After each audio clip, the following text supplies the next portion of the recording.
Some of our key markets in Europe and Middle East, North Africa are Germany, Netherlands, Spain. In the Middle East is North Africa is very strong and actually the fastest growing feed market from a lower amount, but fastest growing feed market in the world. Morocco, Tunisia, and Egypt is the largest customer in the region. Also, Turkey, the country of Turkey, is a good customer of U.S. soybeans, and even Russia. Russia has banned U.S. ag exports and from Europe as well, but they import animal genetics still from the U.S. and U.S. soybeans. So they imported 350,000 tons this year from the U.S. farmers. Price is always key, but once you move past the price, the quality, consistency, and security of supply. So in all of those, the U.S. is very strong, and our customers are starting to pay more attention to some of those factors. When you talk about quality, it's not just protein or oil content. In protein, you want to look at the amino acid, and the U.S. tends to have stronger and better amino acid for poultry producers, for the livestock producers. And even in soybean oil, maybe a Brazilian would have a higher oil content, but quite often the oil in the U.S. has less free fatty acids, is of better quality, takes less processing. So those are key.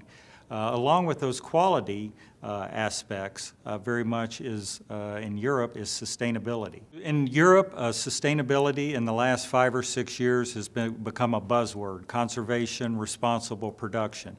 And at first, when we heard that from our European customers, we thought, oh no, here's another stance that they're taking. But actually, it's very positive. It becomes a competitive advantage for the U.S. soybean producer.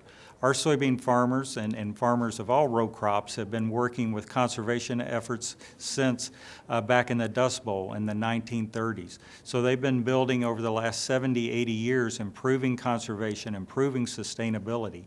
Really, you can say we're the world leaders in ag production in a sustainable manner. So less fuel use, less chemical use, more soil conservation, greenhouse gas you hear a lot about.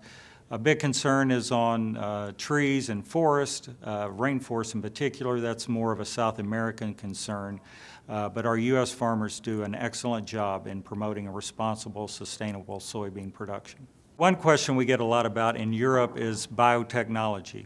And some people say, well, even Europe doesn't import U.S. soybeans because they have so much concern on biotechnology. And actually, they imported 6 million tons of U.S. soybeans in this current year. Really what we're working with the European government and the importers on is to ensure that our farmers continue to have that opportunity to use new technology as they go through the scientific system. And once the science is approved, then we're able to export our products.